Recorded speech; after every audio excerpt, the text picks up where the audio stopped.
Technology isn't just a part of our everyday lives anymore. It's become a frontier for global powers, with India right in the mix. So why not join the conversation? Take the Technopolitics survey created by researchers at the Takshashila Institution. It's just 10 simple questions, but your answers could help shape India's strategy in navigating the fast changing world of high tech geopolitics. Your voice matters, so let's make it heard.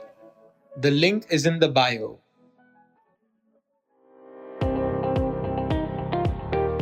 Welcome to All Things Policy, a daily podcast by the Takshashila Institution. We are a bunch of policy nerds based in Bengaluru, and we like bringing fresh perspectives to Indian affairs and Indian perspectives to global affairs. So grab a cup of coffee, sit back, and join us for today's chat. The warfare is evolving with time, with the introduction of new technologies. It could be stealth, supersonic engines, satellite communication, Internet of Things, and artificial intelligence. Now, artificial intelligence, have become a common tool for masses, like LLMs. And it has been getting integrated into the defense, right? I mean, the pilotless F-16 and AI-enabled autonomous drones have already showcased the adaptation of AI in military. So, hello everyone. Welcome to All Things Policy podcast. In this episode, we are discussing the deployment of AI in military. I'm Avinash, Shet, research analyst at Takshashila Institution, and I have with me Adya Madhavan, who is also a research analyst at Takshashila Institution. And this discussion will be based out of the discussion document which is published by Adya. Hello Adya, welcome to this podcast. Hi Avinash, thank you so much for the introduction. I'm so happy to be here. So Adya, at the upper level, we intuitively understand, right? I mean, AI in military is like AI technology in military application, right? But what is your understanding of the whole concept? Okay, wow, I think that's a really broad question, but to explain military AI, you can widely say it consists of many different systems tailored to enhance defense capabilities by automating tasks that are repetitive or time sensitive, analyzing complex data sets, and making actionable predictions. These can be implemented over a broad range of use cases. It often integrates many technologies. For example, there's machine learning, natural language processing, and computer vision. So AI in the military is referred to as narrow AI, which refers to a type of artificial intelligence system that's designed for specific tasks. For example, a system may excel at a certain task, let's say target identification, but fail when it's faced with new and unrelated tasks. Broad AI, or AGI, artificial general intelligence, refers to the kind of AI which is capable of performing all human functions. But so far, that's still in the realm of possibility and hasn't materialized because certain human capabilities, such as intuition, haven't been able to be replicated in AI systems. So, AI in the military, just to give you a bit of context, started off in the early 50s and 60s. And DARPA played a central role in the early stages of development. The logic theorist was a so-called AI system in 1956 and was one of the first projects that was categorized as artificial intelligence. Technologies such as autopilot systems for aircraft and missile guidance stemmed from these early rule-based AI systems, where they were broadly given certain guidelines and had to perform repetitive functions. So AI in the military differs from AI in the civilian realm in a few ways, mostly because it requires a certain robustness in environments that may be unpredictable or dangerous. And it also needs to operate under strict legal constraints because in a military context, the stakes are often much higher. So there have to be ethical boundaries and safeguards put in place. That's interesting. I mean, this AI being this new technology which is growing, right? And do you think this AI deployment in military or AI as a technology could be act as a deterrent, or just like the nuclear weapons were at some point of time? I mean, they still are, of course. So what's your view onto this? So I actually don't think AI is analogous to nuclear weapons. Looking at nuclear weapons, they serve as these single-use tools of destruction and they have immediate consequences. AI, on the other hand, integrates into multiple systems and it enhances these different capabilities. It lacks the concentrated destructive capacity that forms the basis of nuclear deterrence. Instead, its impact is much more diffused and incremental, and It can enhance efficiency, precision, and operational capability. But on its own, I don't think you could say AI can act as a deterrent, although I do think it can provide a strategic advantage to militaries. For example, I don't think it can act as a deterrent in its current form, but it could perhaps like bolster deterrence indirectly by improving intelligence gathering, decision making, and situational awareness, which all help you be able to be prepared for any military situation. For example, look at there's these swarms of AI powered drones, which are called UAVs, unmanned aerial vehicles, which can overwhelm adversaries through superior coordination and response time, which can help act as a deterrent. But I don't think you'd say that AI in itself acts as a deterrent. It's like with the current technologies, it's more or less boost the capabilities of each wherever it's been used. Exactly, Right? exactly. Interesting. Okay, so now artificial intelligence is more of a blanket term, right? I mean, there are, as you mentioned, there are multiple concepts around it. For example, machine learning, natural language processing, or computer vision, and many more, right? So, how do these each artificial intelligence concept used in different variety of roles? I mean, how do this marriage of the technology happens with the military application? Okay, interesting. So I think you could divide the role that AI plays in the military into broadly three categories. There's analytical, predictive, and operational roles. In an analytical role, let's say AI would analyze very, very large data sets, for example, real time drone feeds or satellite imagery, and identify patterns, any discrepancies and anomalies, etc. And it would basically perform these functions much faster and much more efficiently than a human agent would. Mm-hmm. Predictive AI, let's say, is where AI makes predictions based on the data it's been trained on. So it can simulate scenarios to forecast outcomes, or it can also do things like go about predictive maintenance for an aircraft where it's Mm-hmm. trained on the data of the aircraft and the performance of the aircraft. So it can help you forecast when the aircraft needs to be maintained or when some repairs need to be made. Operational roles is where AI directly executes tasks. For example, when it's put in charge of something such as autonomous navigation for aerial vehicles or for cyber defense mechanisms, where AI is in charge of making decisions and going about operations. I think here it's important to look at the difference between automation versus autonomy. Automated systems are systems that are trained on pre programmed rules and they have set functions which they can perform over and over again. Mm-hmm. Autonomous systems, the key difference is that they can make adaptations based on real time data. For example, drones that operate on their own to identify targets are autonomous because they're responding to the data they're fed with. When it comes to these different functions that AI has to perform, I think it's also important to look at the degree of human oversight because that I think also determines the roles that AI is playing. So there's three levels of human oversight. There's human in the loop, where human agents retain the decision making authority.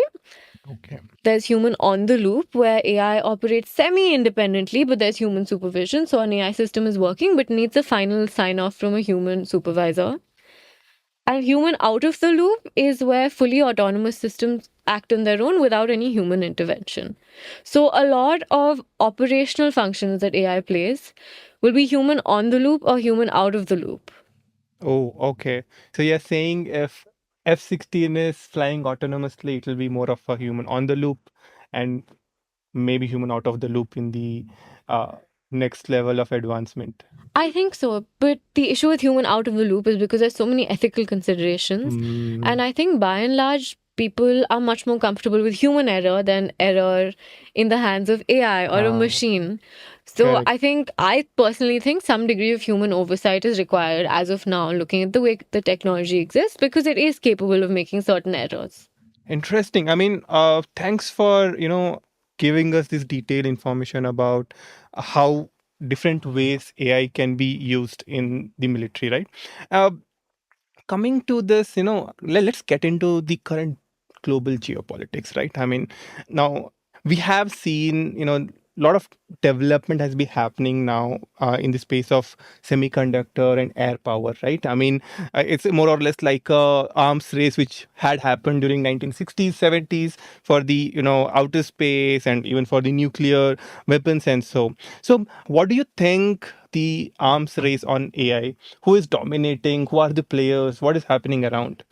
So I think the arms race on AI is more complicated because it builds on existing technologies. Machine learning, for example, has been around for a long, long time. But I think the countries that are ahead now are countries where they have access to a lot of data which they can use to train their AI systems on. And they have funds and the ability to set up data centers, which require a lot of energy as well as capital to set up. Currently, I'd say if I have to name two or three leaders in this arms race, I'd say there's the United States, China, and Israel, who, while other countries have also been testing and developing AI systems, have been in later stages of development or have actually deployed certain AI functions. For example, like you said, the US has tested AI piloted F-16 jets and has developed systems like the Valkyrie drone, which are much far ahead of what many countries such as India are doing currently in the same realm. China leads broadly in AI simulation tools, which is predictive AI, and they've developed something like called an AI commander, which helps with wargaming and battlefield strategy. Of course, this China also leads in the manufacturing of unmanned aerial vehicles, drone, or more commonly known as drones worldwide. Then there's Israel, who recently used targeting systems. So yeah, NATO allies have also got collaborations on AI projects, including Australia and the UK with the US. They're working on some AI enhanced uncrewed maritime systems as well as drones. Though here, I think when you talk about the arms race, this is where the concerns about AI come in. Because many feel that they may widen power asymmetries between countries that are already technologically advanced and those countries that are less equipped. And there's also still not enough, because it's a new technology, there's not enough international agreements which govern military AI. So this does exacerbate the risk of an unregulated arms race. Interesting. I mean, I'm very curious now that, I mean, my next question was specifically on the application, but I would have my last question up here. Now we have talked about different countries and how each of these countries leading in different this thing. So I would like to ask now to pitch in. Let's discuss on where is India in this particular spot? I mean, how compared to US or China we are ready, or in what kind of development phase for AI we are in? Okay, interesting. I'd say India has already started making strides towards integrating AI systems with their military and using them across various systems.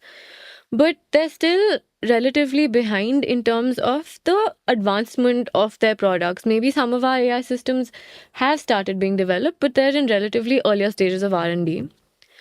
Although I do think India has focused on modernizing their military and trying to integrate these advanced systems. Of course, globally, that's what a lot of people are doing. So to stay competitive, this is something we started doing. But I think India's effective deployment of military AI still has a lot of roadblocks in its way. There's a lot of issues that need to be dealt with before we get to a stage where AI is effectively being used in the military.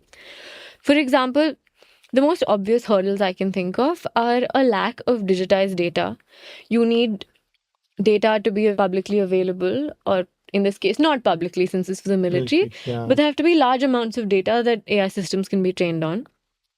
For repetitive functions, even where data isn't needed and data isn't the biggest issue, the issue is a dearth of funds, because data centers that are required to run AI systems are very, very expensive. And India's military already has so many things they need to focus on in terms of where to direct their resources.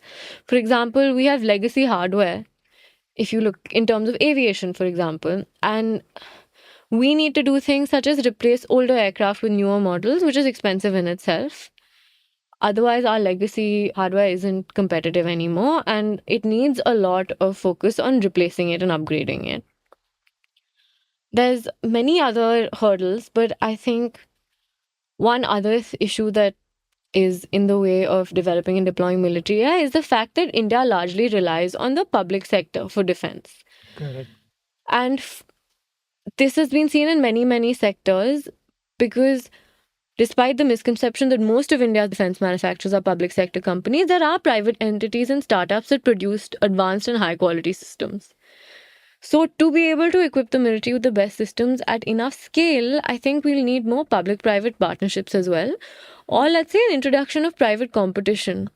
I think this was done in the space sector and it had successful results. So, perhaps if Right. this is done in advanced technologies such as AI as well, we might be able to integrate it with the military faster. Another issue is that when it comes to procurement of systems, for example, is that the army, navy, and air force are very siloed. They have their separate systems and doctrines and communication practices. And I think it's hard to bring about interoperability as well as joint procurement in an environment like this. So that's another hurdle that'll have to be overcome. I mean, that's a very comprehensive, where you have talked about where India is and what it needs to do here.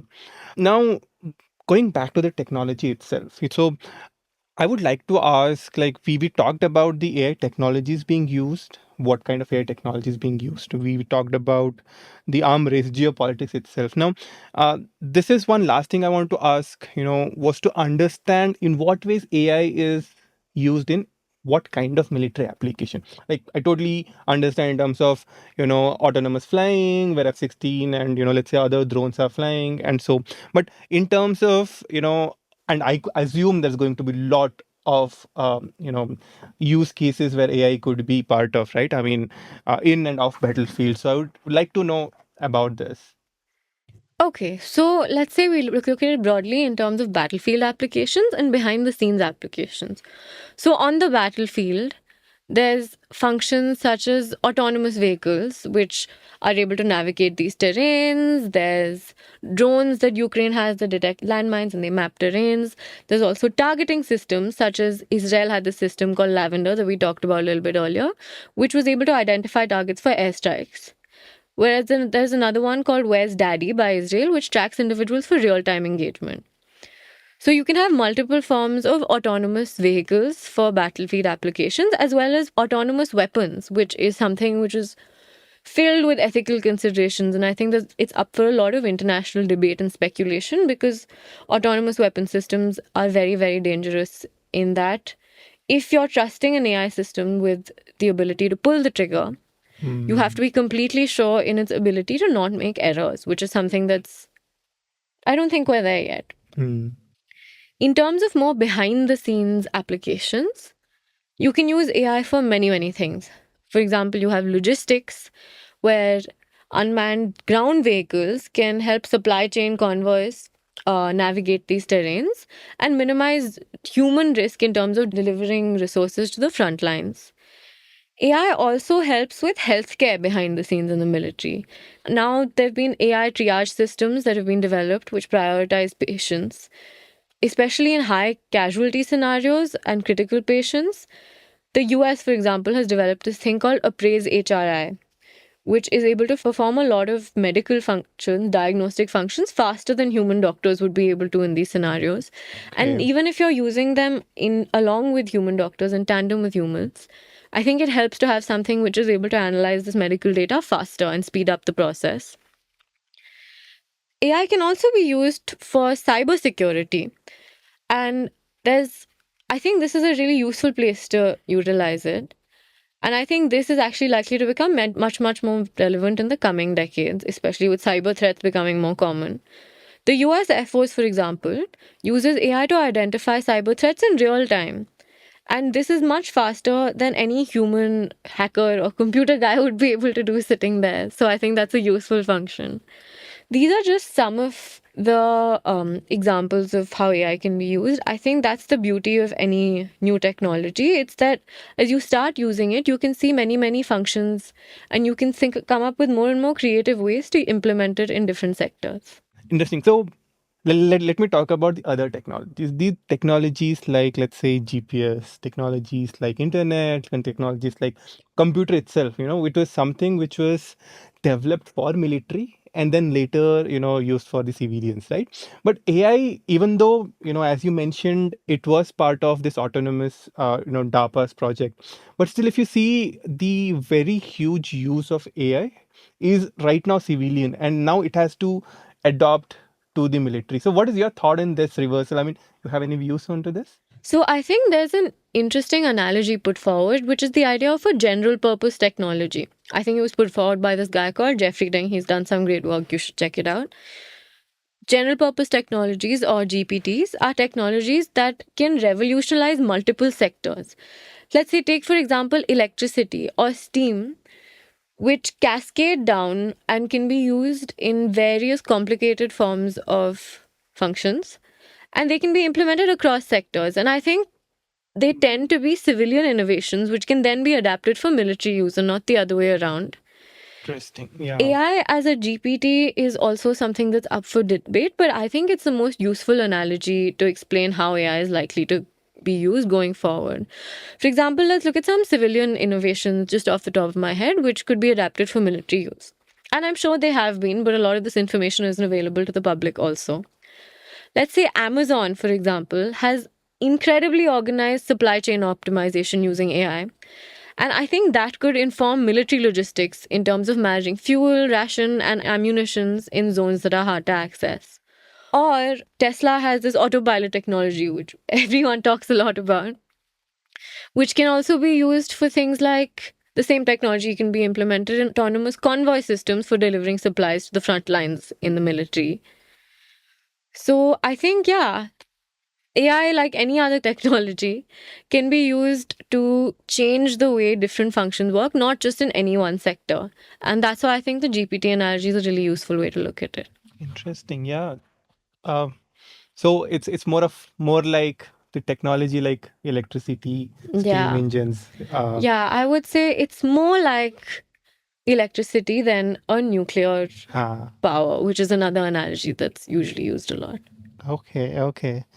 Yeah, and I think we are almost at the end. And my last question would be on the ethics of it, right? I mean, that's we have to discuss when we're Of talking course. about artificial intelligence. Is what can we imagine the unintended consequences or the risk or the challenges of AI itself in the military, right? I mean, how it can affect us and what you can do about it. I think the challenge is, I feel like with any technology, there will always be many, many unintended repercussions. But I feel like with military AI, the stakes will just be higher. And I think that's where the question of oversight and the debate about lethal autonomous weapon systems comes into the picture. Let me give you this example which highlights some of the ethical concerns a lot of people have about AI. This is an example where there's a pin factory, where you assume that an AI system has been put in charge of manufacturing pins. But because it doesn't have the intuition that a human agent may have, unless you put in place safeguards that ensure that it's not making pins and maximizing utility at the cost of other things, it could just decide, hey, the human species is using the resources that we need to make said pins. So why don't we eradicate this entire species to maximize our function? And this is a very, very drastic example. And a lot of people use this to like validate the existential threat of AI. But I don't think AI is going to prove to have an existential threat. But I do think this is a useful example to look at the need for safeguards to be put in place and the need for certain ethical considerations to be written into laws and guidelines on AI. Because otherwise, if these legislations don't account for these things, AI is the kind of technology where it won't just happen without it being put in place. Interesting. I just remembered the comic book Ultron, from Marvel Universe, who had the same agenda of eradicating humans. Exactly. So interesting. I mean, that's so.